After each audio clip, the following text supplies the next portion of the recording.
Hello everybody, this is Mr. Munson. We're in Unit 6, Similar Figures. And so in this first section we're going to be looking at ratio and proportions. Those are two pieces of chocolate, and I'd hope that you would understand one of those is bigger than the other.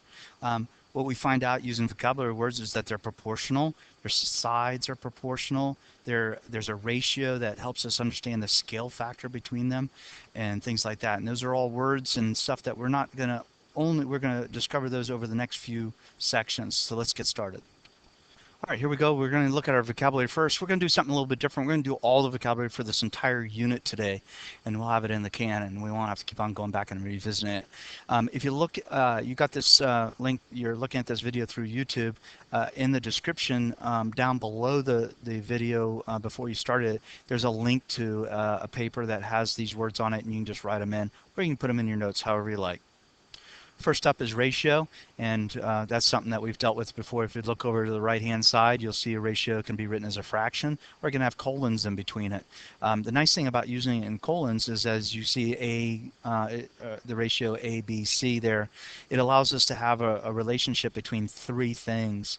As a fraction, we can only write relationships between two things. And so a ratio is a relationship between some things or numbers. Okay? So when I think of ratios, I think fractions. When I think of proportions, I think of equations with ratios. And so a proportion is a relationship between two ratios. So I have some examples there written. To solve the equations that are written as proportions, we need to know how to cross multiply. And so that's why that's on this vocabulary sheet. We're going to be talking about similar polygons, hence the name of this unit is Similar Polygons. And so two shapes where all the corresponding angles are congruent and the sides are proportional, and we'll understand what that means. That last part is probably the only part that you'll have any difficulty understanding about the sides being proportional, but once we unfold it in another section, not today, in another section, you'll fully understand it. So just like in triangles, when we were doing congruent triangles, we had congruent triangle statements. We have similarity statements for this as well. And so if you look over to the right-hand side, I have two triangles, a green one and a blue one, and I wrote a congruent statement or a similarity statement after it. So you see triangle ABC is similar to triangle EFD, and the order matters. So just like when we were talking about congruent triangles, the order matters because I can tell that angle A and angle E are congruent to each other, B is congruent to F, and C is congruent to D. But the sides are not going to be congruent, they're going to be proportional, and we'll help understand how to do that in another section. All right, so we have scale factor. Scale factor is basically a ratio that tells us how much something has changed, enlarged or reduced. And so we can find the scale factor by writing a ratio, a fraction, between any two corresponding sides. So we're going to be looking at similar polygons and how to prove that they're similar.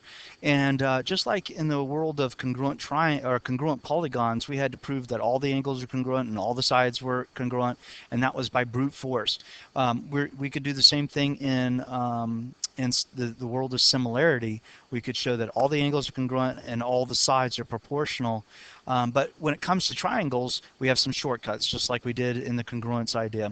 The first congruence or similarity shortcut we have here is called AA similarity.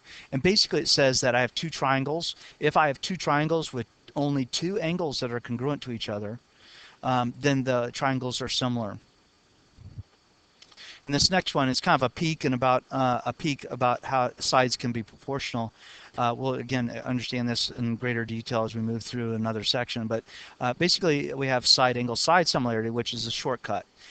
Basically, it means that we have an included angle that's congruent between two pairs of sides that are proportional. So if you look over to the far right-hand side, you'll see I have a blue triangle and a green triangle, and it says the included angle is congruent and sides are proportional. In other words, A and C are equal to B over D.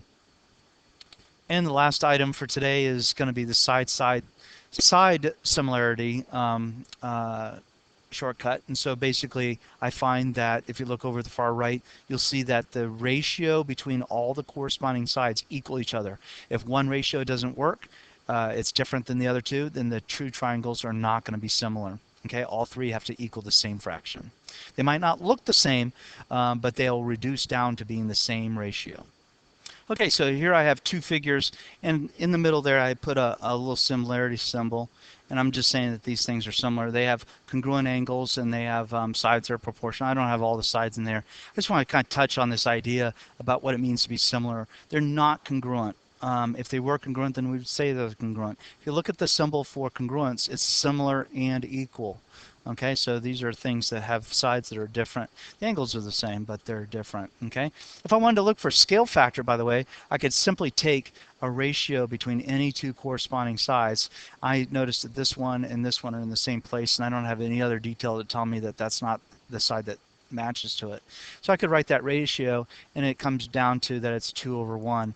If these figures are similar, that means that whatever two sides I choose that are corresponding, they better come down to that same ratio if I write the ratio correctly, and that comes down to 2/1 as well, and so on. All right, let's move on. All right, so I can reduce and compare ratios. Let's look at writing some ratios. There are 32 students in my 7th period class. 22 of them are girls. What is the ratio of boys to girls? So to do this problem, I'm going to have to go calculate how many boys there are. So I simply subtract the number of girls from the total number, and I get that there's, what, 10 boys. So now I'm going to write a ratio. Order matters. Now when I'm writing this ratio, they told me write a ratio between boys and girls. So I put boys on top and girls on the bottom. And if I'm writing it with the writing it with the colon form, then I'm going to write 10:22. Typically we reduce our ratios. So in this case I would reduce it down to 5/11, and the other one is 5/11 as well. What is the ratio of girls to boys? Well, that's simple enough. That's just switching the ratio, flipping it. And again, I typically would reduce this. Since I've already done that, I'm not going to do that for you again. Girls to the total number of students in the class. Okay, so we want to write a ratio of girls to the total number of students in class. That's easy enough. Take the girls over the number of students in class. Again, typically we would reduce these. I can show you how to do that on the calculator if you're not good at doing it otherwise. Suppose this was true. The ratio of boys to girls in my classroom was the same as the ratio of girls in the entire school. So the ratio between boys and girls in my classroom is the same as the boys and girls in the school. So I happen to know that there's 1,754 boys in the school. Okay, that's not a true number. I just made it up.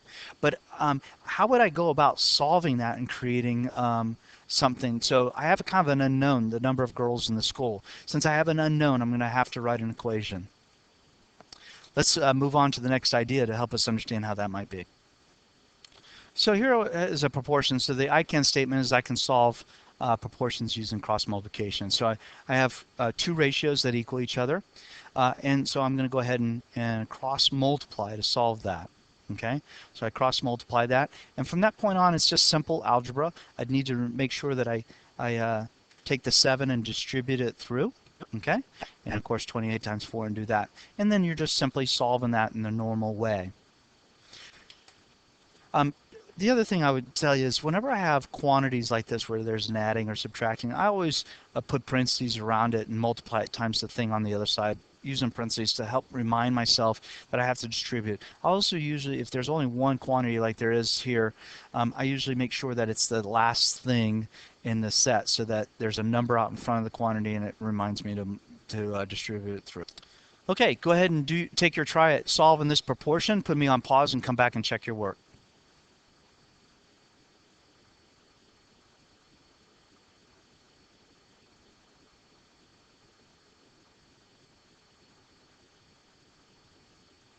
Okay, I got x equals 3.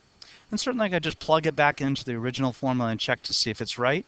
The left side should continue to equal the right side if I did my math right. Let's move on. Okay, so here we have a problem. I can write proportions using real-world information, okay? To make a batch of cookies, I need 4 cups of flour, 2 cups of sugar. If I'm making 5 batches of cookies, how much flour will I need? Let's put a comma there. All right, so great. I hope that you understand that this idea of sugar is really just a distractor. I don't need that. The relationships I'm looking at is batches and flour. Okay, so I'm going to write a proportion to see if I can solve this problem. Watch. Okay, so I wrote kind of a key to myself like you do on a map. I have F over B. F represents the flour and B represents the batches. So I need 4 cups for every 1 batch, and that equals however many flour to 5 batches. Okay, so now it's just a matter of solving that equation.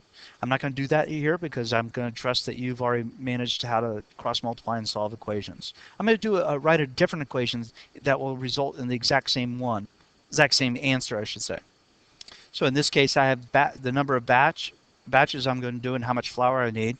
And you'll see it ends up, when I cross multiply, everything that's cross multiplied in the green will end up cross multiplying to the exact same numbers in the blue. I could also do one more thing. I could put the batches over each other and then put the flour over each other, just making sure that the flour that I put on top matches the one batch. Okay, so over here I have the batches, and over here I have the flour. Okay, all those are great proportions and can be used to solve an equation or solve for the unknown. Okay, I want to have you try your hand at this problem here. See if you can come up with a proportion and solve for it. Okay, put me on pause. Okay, so I wrote a proportion, and I have the V and the T. The V, this is my own choices. I get to do this, and the more you do it, the better you'll get at it. And it helps you stay organized. On top, I'm putting the number of votes, and on the bottom is the total number of people. So 2 out of 7 are going to vote, right? And then if I had 25,000 people, then I'm wondering how many people are expected to vote. Again, I'd cross multiply this and solve for the number of people. All right. I can calculate the angle measurements of a triangle when given the ratio of angles. In some triangle, the ratio of the angles of triangle ABC is 3, 2, 5, respectively. That means that angle A has that 3 associated with it, B has 2, and C has 5. Certainly, those are not the angle measurements. That doesn't add up to 180.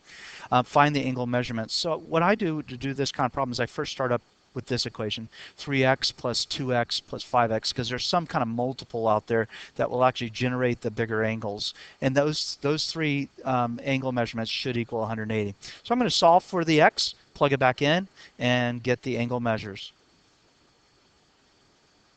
And there you have it. Now I should double check myself and add up the 3 angles, and they should equal 180. If they don't, then I've made some kind of calculation error. All right, go ahead and try your hand at this problem. Put me on pause, come back and check your work. All right, cool. I hope you didn't get too caught up on the fact that it was 7.2. We definitely can have angles like that. Okay, let's move on. Given the ratio of sides of I can calculate the side lengths of a triangle when given their ratio and the perimeter. So we're going to have problems like this. So very similar to the problem with the angles, I just need to set up an equation. What I know is that if I add up the sides, I'll get the perimeter. So just a simple equation here. Okay, so I just injected an x next to each one of those numbers. All 3 of those, whatever they are, should add up to be the perimeter of 240. Solve for x, you get it. All right, excellent. Now let's try your hand at doing this problem. Go ahead and put me on pause. Come back and check your work after you're done.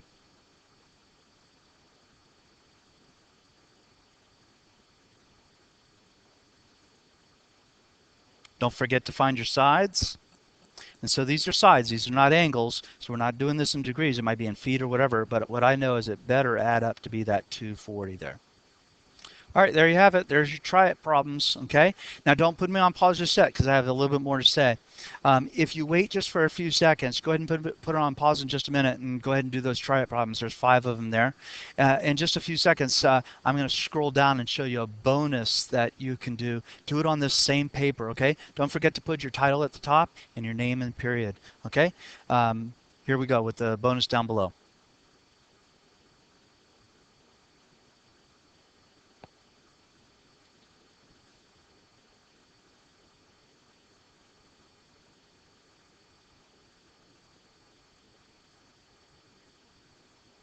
All right, so I'm going to add just one more piece of information to that, and use example number 6 for that. That's in your notes. All right, good luck. See you in class next time.